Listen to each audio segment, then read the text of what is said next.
초대교회 성도들에게 주의 일을 하는데 아마 제일 큰 어려움이 있었다면 염려였을 겁니다. 이제 오늘날의 성도들은 아주 절대 빈곤한 사람들은 많이 없어요. 그러나 이제 초대교회 성도들은 남보다 잘 살고 이런 걸 떠나서 그날그날의 양식을 해결하기 어려운, 우리는 1년 먹을 것 있어도 노후를 어떡하지, 노후를 염려하지만 초대교회의 성도들은 하루 먹을 양식을 구하지를 못했습니다. 그래서 항상 주의 일을 하는데 먹을 것에 대한 염려들이 있었고, 그 염려를 극복하지 못한 사람들은 언제나 그 육신의 물질에 매여서 주의 일을 하지를 못했습니다. 근데 어떤 사람들이 염려를 주님께 맡기고 이제 주님의 일을 하면서 주님이 공급해 주시는 것을 경험하면서 이제 자신의 이름 앞에다가 염려를 극복한 사람 누구 이렇게, 그러니까 이제 저로 얘기하면 염려를 극복한 사람 유찬선, 이렇게 이제 자기의 이름 앞에다가 염려를 극복한 사람 또는 염려를 주께 맡긴 사람, 이렇게. 오늘날에도 이 세상에 초대교회와 같은 절박한 먹을 것을 걱정하지 않지만 여전히 이제 물질에 대한 염려 때문에 또 이제 염려를 넘어서서 어떤 물질의 복, 세상의 복 때문에, 세상 사랑 때문에 주의 일을 못하는 사람들이 굉장히 많은 정도를 넘어서서 교인들 대부분을 차지할 만큼 그렇게 이제 세상 사랑이 이렇게 편만한 그런 신앙 가운데 우리가 살아가고 있죠. 그 다음에 이제 초대 교회에 문제가 되었던 것은 염려뿐만 아니고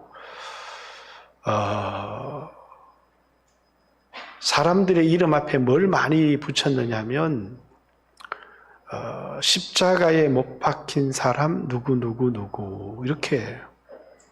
그래서 이제 십자가에 못 박힌 사람으로서 살아가기. 이 십자가에 못 박힌 사람 누구라는 것은 자기의 장례를 치렀다는 것이고, 더 이상 자기 자신을 위해서 살지 않고 이제 주님을 위해서 살아가는 삶을 말하는데, 이런 운동들이 있었습니다. 십자가에 못 박힌 사람으로 살아가기. 뭐라고요? 십자가에 못 박힌 사람으로 살아가기. 그래서 많은 사람들이 믿음의 삶을 살아가려고 할 때마다 십자가에 못 박힌 사람으로 살아가려고, 그 말은 자기 자신을 위해서 살아가거나 세상의 욕심을 위해서 살아가는 것이 아니라 자기를 죽은 자로 여기고 더 이상 자기를 위해서 살지 않고 주님을 위해서 살겠다라는 그런 결심을 한 사람들이 십자가에 못 박힌 사람으로 살아가기 운동들이 있었습니다. 그래서 십자가에 못 박힌 사람 누구입니다. 자기를 소개할 때마다 염려를 극복한 사람 누구입니다. 또 염려를 주께 맡긴 사람 누구입니다. 또는 십자가에 못 박힌 사람 누구입니다. 라고 믿음으로 살아가려고 했던 사람들이 언제나 염려를 극복하려고 했고, 염려에 매이면 주의 일을 할 수 없었다는 사실을 너무나 잘 알았고, 염려, 나뉘어진 마음, 이런 뜻입니다. 두 마음 이런 뜻이죠. 그렇기 때문에 염려는 불신앙이다. 그래서 염려함으로 너희 키를 한 자나 더 할 수 있느냐? 염려를 주께 맡겨버려라. 이렇게 주님도 말씀하셨던 것처럼 염려를 극복한 사람 또는 십자가에 못 박힌 사람, 오늘 우리들은 염려를 극복하려고 하지 않고 하나님 내게 돈을 많이 주셔서 염려가 없도록 해 주십시오. 이렇게 염려가 없으면 주의 일을 하겠습니다. 이렇게 얼마나 좋아요. 염려가 없어서 주의 일을 하면. 그러나 초대교회 성도들도 염려가 없어서 주의 일을 한 게 아니라 염려를 주께 맡기고 이제 자기 자신을 믿음으로 주의 일을 하려고 했던 사람들이 많았던 것 같습니다. 이것이 원래 기독교의 신앙이었습니다. 1960년도 이후에 이제 기독교 복음주의 안에 이제 두 가지 고난의 신학과 번영의 신학이 부딪히기 시작했습니다.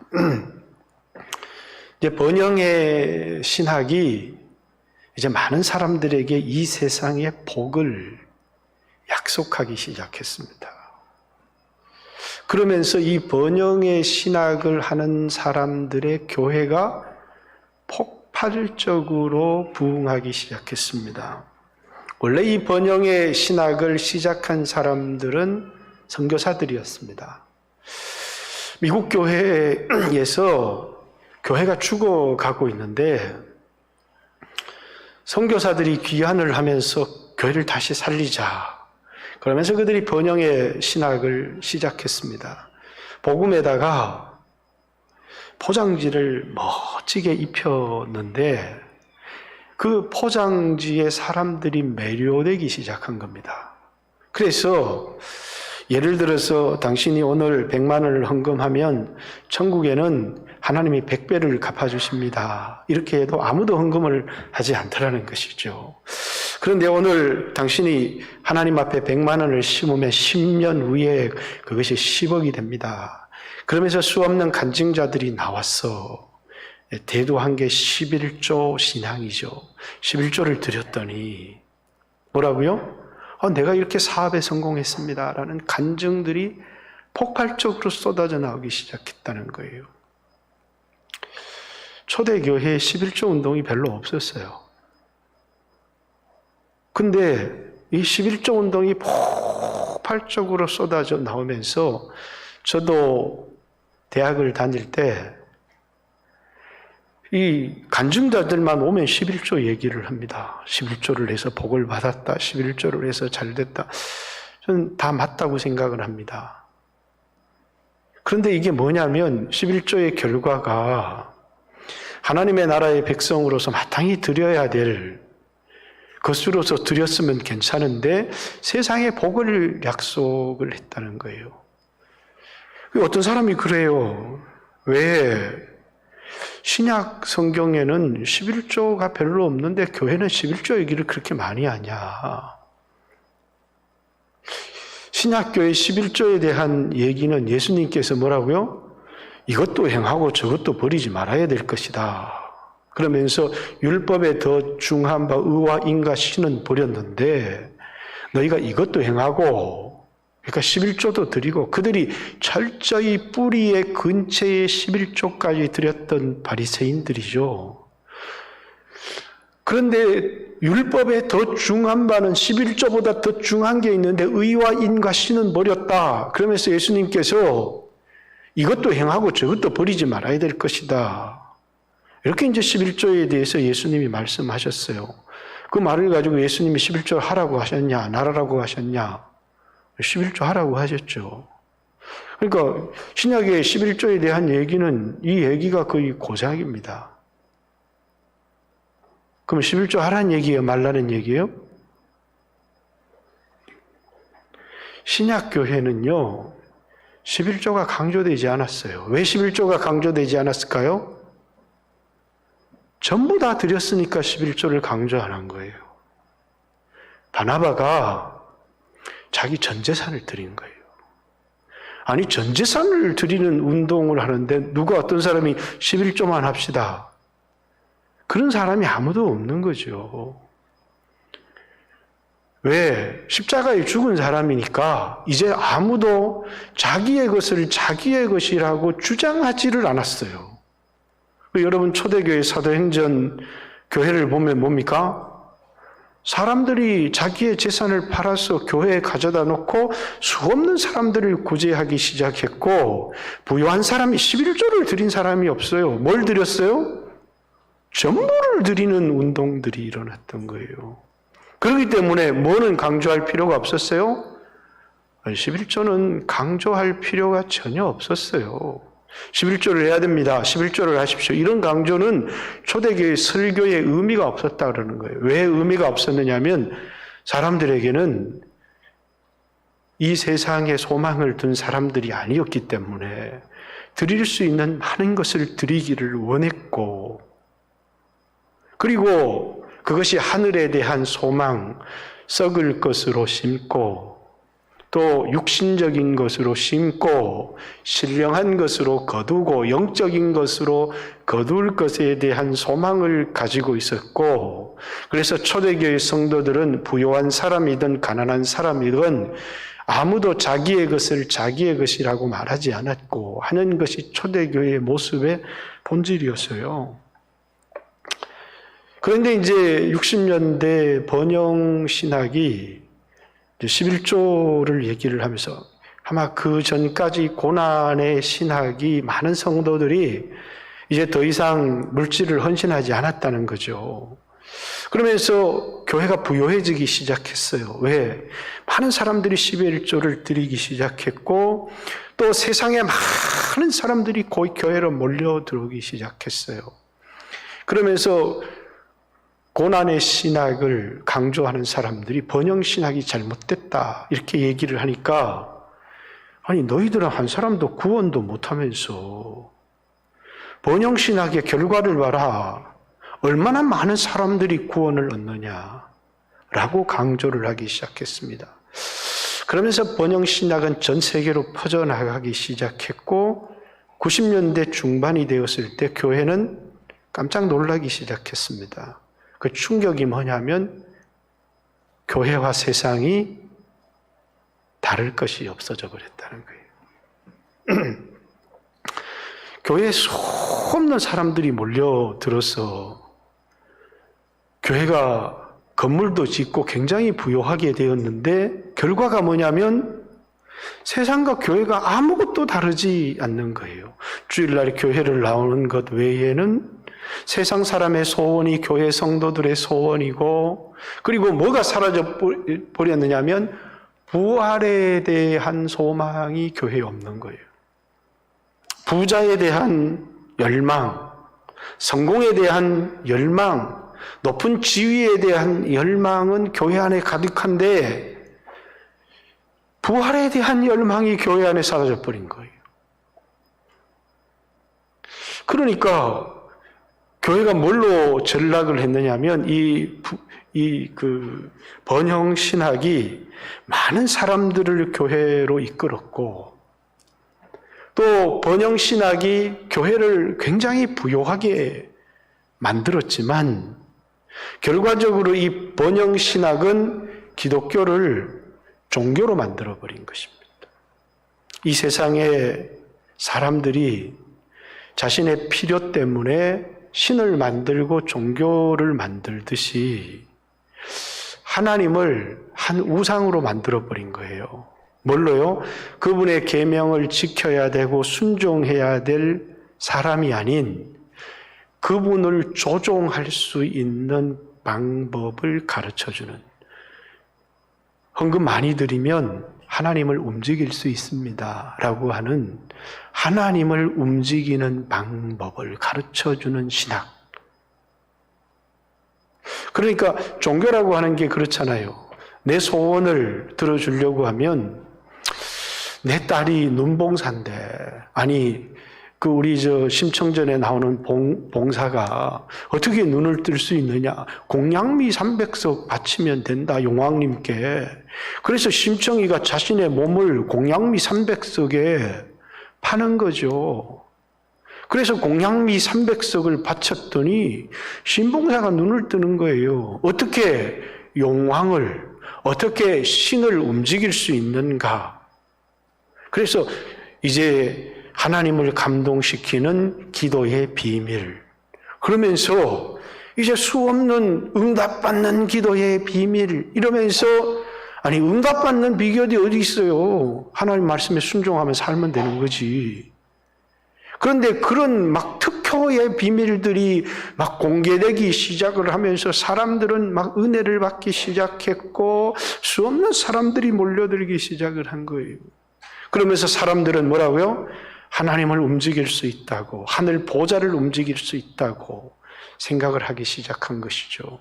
뭘로요? 돈으로. 하나님을 움직일 수 있다. 이렇게 생각하기 시작한 거예요. 거기에다가 목사님한테 차를 사주면 엄청나게 부자가 될 거다. 할렐루야. 아멘 좀 하세요. 이런 거 아멘 하셔야 되는데 또 이렇게 아멘을 안 하시네. 왜? 이거는 뭐라고요? 그렇죠. 좋기는 좋은데 목사 입장에서는 얼마나 좋은 말씀입니까? 근데 이건 뭐라고요? 굉장한 번영 신학에서 나온 것이죠. 성경의 주의 종을 잘 대접하라 이런 말씀들이 있기는 하지만 이 번영 신학이라고 하는 것은 그래서 이제 목사님들도 너무너무 부요해지기 시작한 겁니다. 왜냐하면 성도님들이 좋은 것을 대접하기 시작하고 좋은 차를 타기 시작하면서 한 가지 중요한 걸 잃어버렸어요. 뭘 잃어버렸어요? 십자가를 잃어버렸어요. 그죠? 그래서 성공한 목사에게는 십자가가 있어야 되는데 십자가를 진 사람이 하늘의 영광을 누리는 사람이고 그것이 주의 종이고 그것이 하나님이 인정하는 일꾼이고 그런데 이제 성공한 목사님이 많은 교인을 모은 사람이 되어버렸고 성공한 목사님이 만 좋은 차를 타고 다니는 사람이 성공한 목사님이 되어져 버렸고 인정받고 존경받는 목사님이 되어져 버린 겁니다. 세상적 가치관으로 교회를 판단하고 목회자의 잣대를 대기 시작하면서 거기서부터 교회는 아주 중요한 것을 잃어버렸어요. 그 뭐냐면 성도들도 십자가를 잊어버렸고 목사도 그만 십자가를 다 내려놓기 시작한 겁니다. 번영 신학이 교회를 부요하게 만들었어요. 부인할 수 없습니다. 번영 신학이 수없는 사람들을 교회로 인도해 내었고 이끌어냈습니다. 그러나 90년대 이후에 이 신학은 가짜로 판명되기 시작했습니다. 이유가 뭐냐? 더 이상 교회가 세상에 빛이 되지를 못했기 때문입니다. 교회로부터 세상으로부터 지탄을 받기 시작했고 손가락질을 당하기 시작했고 더 이기적이고 더 자기중심적인 사람들로 세상으로부터 비난을 받기 시작했다라는 것입니다. 여러분 우리는 어떤 사람들이냐? 우리 성경에도 계속해서 사도 바울도 갈라디아서 6장 14절에 나에게 자랑할 게 십자가밖에 없다. 이 십자가로 말미암아 내가 세상에 대하여 못 박히고 세상도 나에 대하여 그러하도다. 이렇게 얘기를 합니다. 나에게 자랑할 것은 사람들은 할례도 자랑하고 종교적인 경력도 자랑하고 바리새인이라는 것도 자랑하고 돈도 자랑하고 지식도 자랑하고 세상의 높은 지위도 자랑하지만 나에게는 자랑할 것이 그리스도 예수의 십자가밖에 없다.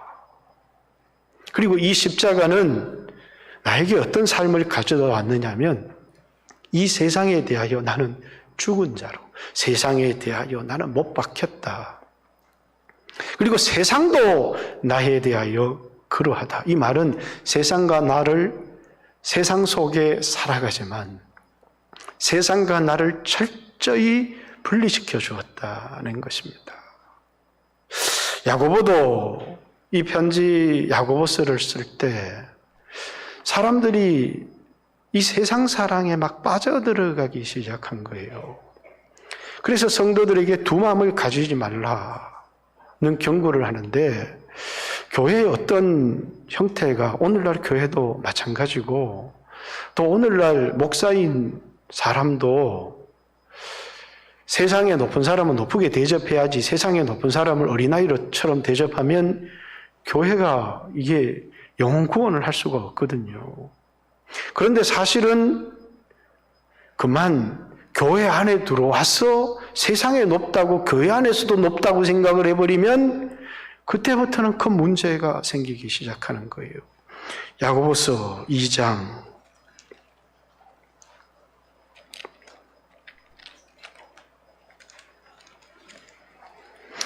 1절부터 내 형제들아, 1절 빼고 2절부터 1절 이제 너희가 가졌으니 사람을 차별을 하여 대하지 말라. 만일 너희 해당에 금가락지를 끼고 아름다운 옷을 입은 사람들이 들어오고 또 남루한 옷을 입은 가난한 사람이 들어올 때에 너희가 아름다운 옷을 입은 자를 눈여겨보고 말하되 여기 좋은 자리에 앉으소서 하고 가난한 자에게 말하되 너는 여기 서 있든지 내 발등상 아래에 앉으라 하면 너희끼리 서로 차별을 하며 악한 생각으로 판단하는 자가 되는 것이 아니냐.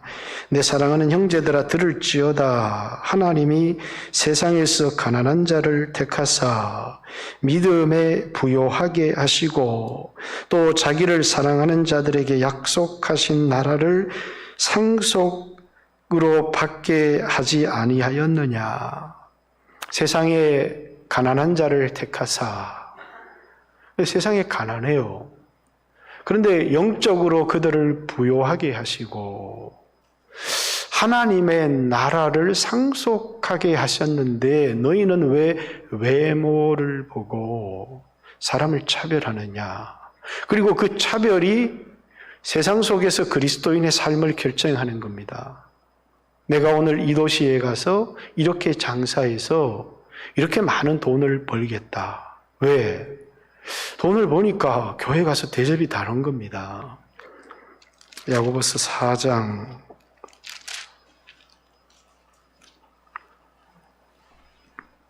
13절 들으라 너희 중에 말하기를 오늘이나 내일이나 우리가 어떤 도시에 가서 거기서 1년을 머물며 장사하여 이익을 보리라 하는 자들아.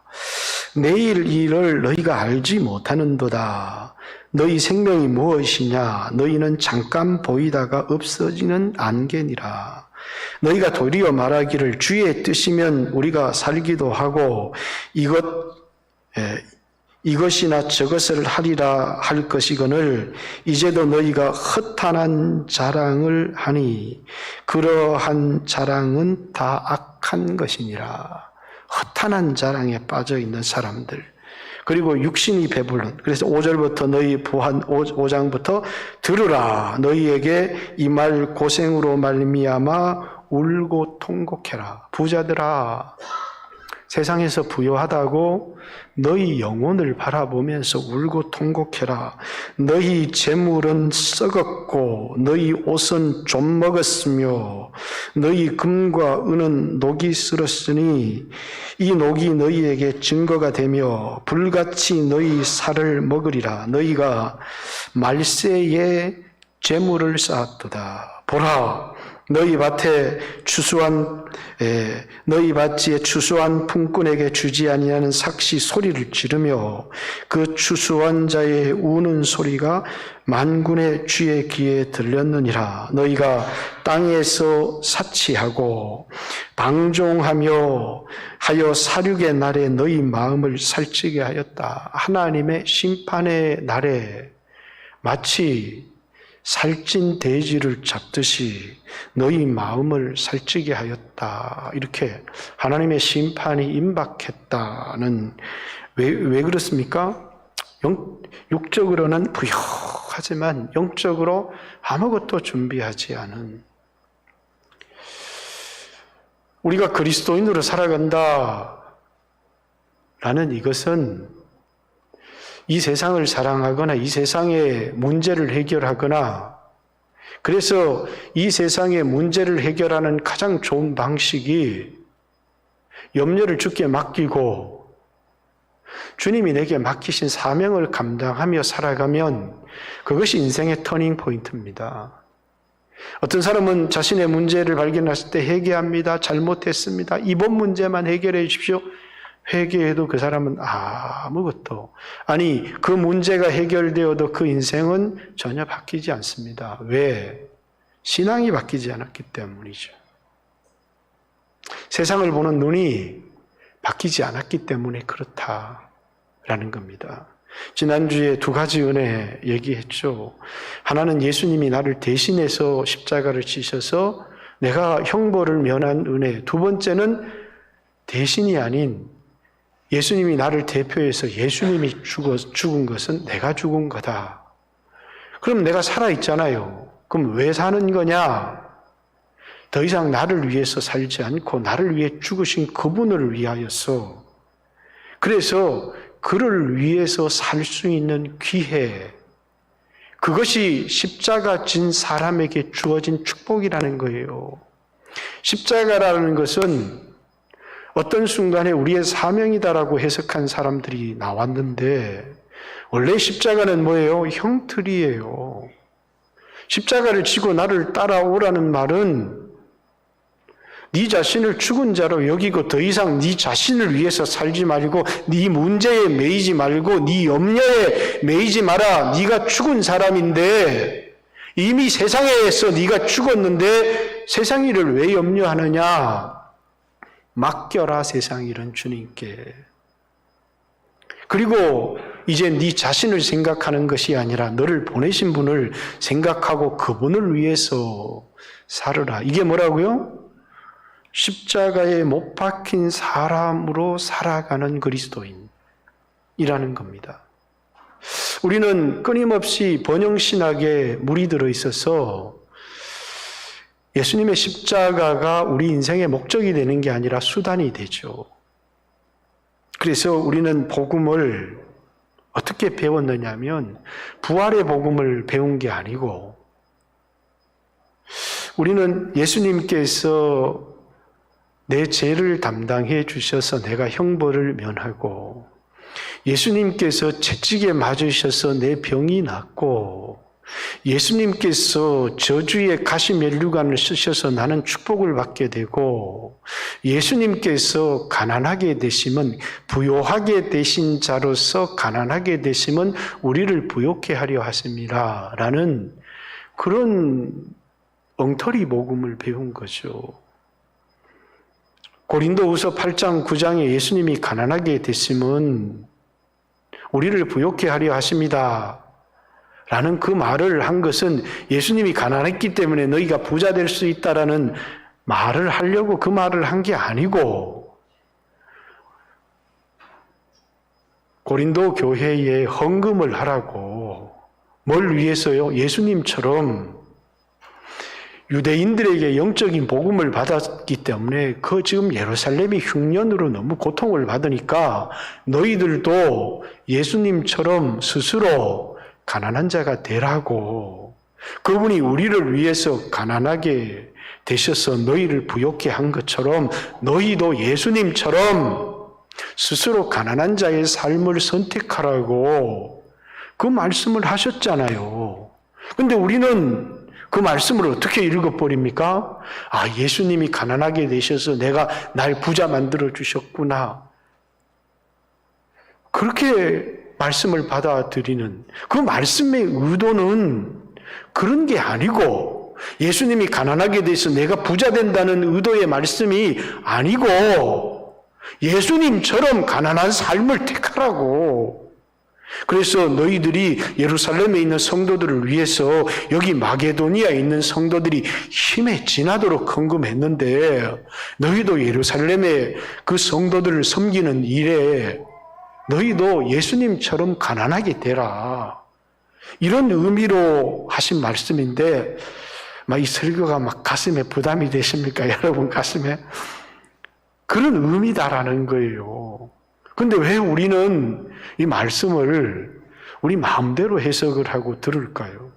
그리고 수없는 오직 종교처럼 이 땅의 어려운 문제 주님께 맡기고 주를 위해서 살아가면 되는데, 십자가에 못 박힌 사람으로 살아가라고 이야기를 하는데, 우리는 세상 문제에 매여 있어서 주님 내 문제를 해결해 주세요. 내 문제를 해결해 주세요. 내 문제. 왜 항상 문제 해결에 신앙에 머물러 있어야 되고, 왜 주님께 그 문제를 맡기지를 못하고 문제가 해결되면 세상을 사랑해서 세상을 향해서 뛰쳐나가느냐라는 것입니다. 그리고 왜 항상 세상 사람들의 시각처럼 나는 배우지도 못했고 나는 가진 것도 없고 세상 사람들의 시각에 내 자신이 판단을 받느냐는 거예요. 주님의 판단은 전혀 다를 수 있습니다. 왜? 나는 가난하고 배운 것이 없지만 나에게 진짜 중요한 건 얼마나 배웠느냐, 얼마나 가졌느냐, 얼마나 높이 올라갔느냐 하는 문제가 아니고 얼마나 주님을 사랑하느냐. 그렇기 때문에 얼마나 주님의 말씀에 순종하며 살아가느냐라는 것이 우리 신앙의 관건이죠. 그래서요, 가난하고 배우지 못했지만 주님의 말씀에 목숨을 걸고 사랑하며 순종하며 살아가는 사람들이 있어요. 그 사람이 교회를 세우는 사람이고 그 사람이 영적으로 말할 수 없는 부요한 사람들이에요. 그것이 신앙의 본질이고 우리가 추구해야 될 신앙이라고 하는 거예요. 우리는 그런 사람을 존경해야 되고 그런 사람을 본받아야 되는데 어느 한순간 모델이 달라져 버리기 시작한 거죠. 그래서 목회자들도 세미나를 가면 주변에 존경할 만한 목사님들이 참 많아요. 근데 누가 와서 십자가가 없는 목사가 왔어. 교인이 많은 목사가 와서 성공한 목사가 와서 나는 이렇게 성공했습니다 라고 하는, 정말 주님이 보실 때 성공한 사람일까를 우리는 깊이 생각해 볼 필요가 있습니다. 성공한 사람은 주님을 사랑하는 사람이에요. 계명에 순종하는 사람이죠. 그것이 우리의 기준이고 우리의 모델이 돼야 되고, 그래서 주님 때문에 자기를 희생한 사람이에요. 바울은 자신의 성공을 자랑하는 게 아니라 주님 때문에 자신이 얼마나 많은 것을 버렸고 희생했고 고난을 받았고 매맞았고 수치를 당했고, 다른 사람은 자신의 강한 것을 자랑하지만, 그래서 고린도 교회 안에 거짓 교사들이 들어와서 자기와 바울을 비교하면서 뭐라고 얘기를 하느냐면, 바울은 말을 잘 못한다. 그러면서 자기들은 수사학적 너무나 이 화려한 말들을 쓰면서, 바울은 영적인 체험 이런 게 그 사람은 별로 없는데, 그러면서 자기들은 어마어마한 영적인 체험들을 막 자랑하기 시작한 겁니다. 근데 바울이 그들을 향해서 이제 고린도 교회의 편지를, 나도 부득불 자랑하려면 자랑을 하겠는데 내가 아는 어떤 사람이 삼청천을 다녀왔다. 근데 그게 바울이 자랑하고 싶은 게 아니잖아요. 그러면서 바울이 뒤에 나는 나의 약한 것을 자랑하노니, 그러면서 자신이 복음 때문에 얼마나 많은 매를 맞고 얼마나 많은 모욕을 당하고 파선을 당하고, 그리고 이것이 나의 사도됨의 증거다 이렇게 얘기를 하는 거예요. 그의 화려한 언변이나 그가 체험한 체험, 그런 것을 자랑하는 게 아니라 나도 그런 걸 말하려고 하면 나도 이런 사람을 알고 있으니 그건 자기예요. 그런데 나는 이런 것을 자랑하지 않는다는 거예요. 나는 나의 약한 것을 자랑하노니, 그러면서 그가 복음 때문에 버렸던 것, 희생했던 것, 고난받았던 것, 이것이 나의 사도됨의 증거가 아니냐라고 고린도 교회에 얘기를 하는 겁니다. 왜? 참된 신앙을 보는 눈은 그가 정말 부활의 신앙을 가졌기 때문에, 정말 주님을 만났기 때문에 얼마나 많은 것을 버릴 수 있느냐는 거죠. 그래서 초대교회는 예수님 부활했다, 그 부활을 전했습니다. 예수님이 부활했다라고 하는 게 뭘 의미하는 거예요? 예수님이 부활의 첫 열매로 부활했지만 이제 예수께 속한 모든 자는 예수와 함께 부활한다고 하는, 그래서 노예들이 예수님 믿으면 자유인이 될 줄을 믿습니다. 나는 그 길을 알지 못하지만 나를 자유케 해주실 줄 믿습니다. 자유인이 되려고 하나도 노력을 안 했어요.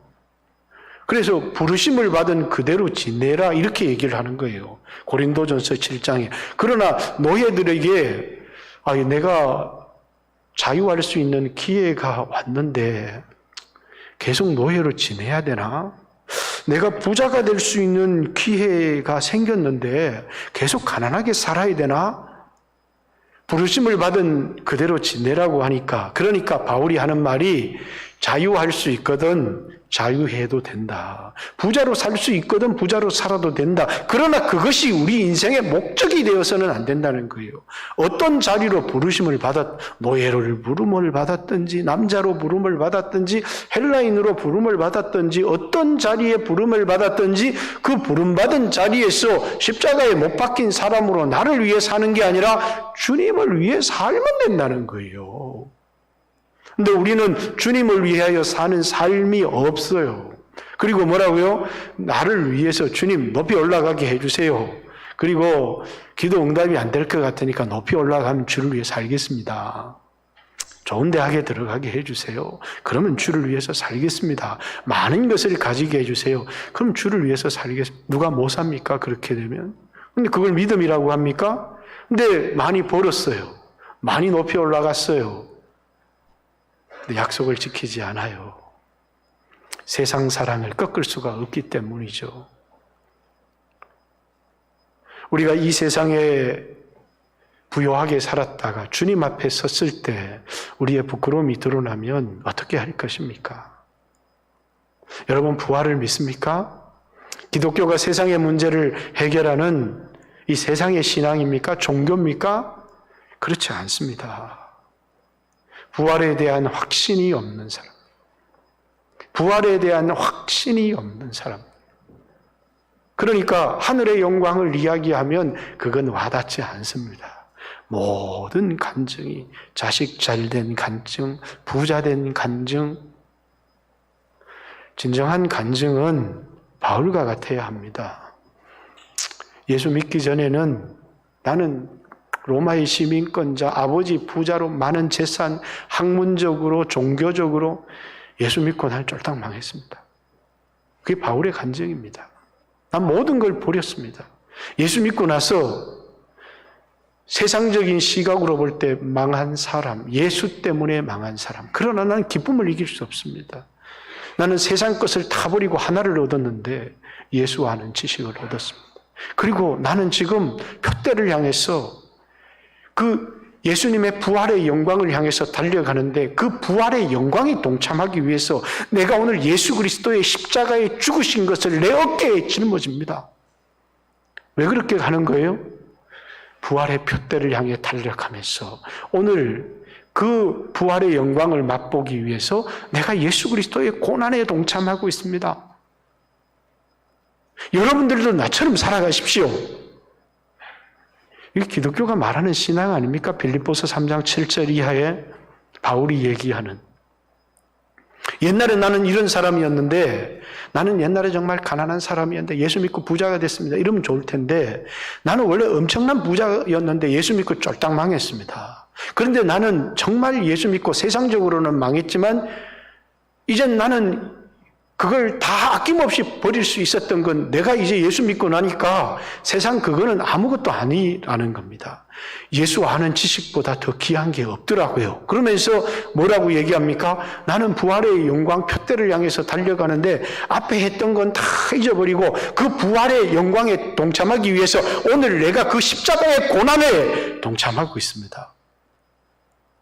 십자가 없이 영광이 없기 때문에 나는 오늘 그 고난의 동참, 빌립보서 3장 한번 정확한 표현을 자꾸 잊어버려서 빌립보서 3장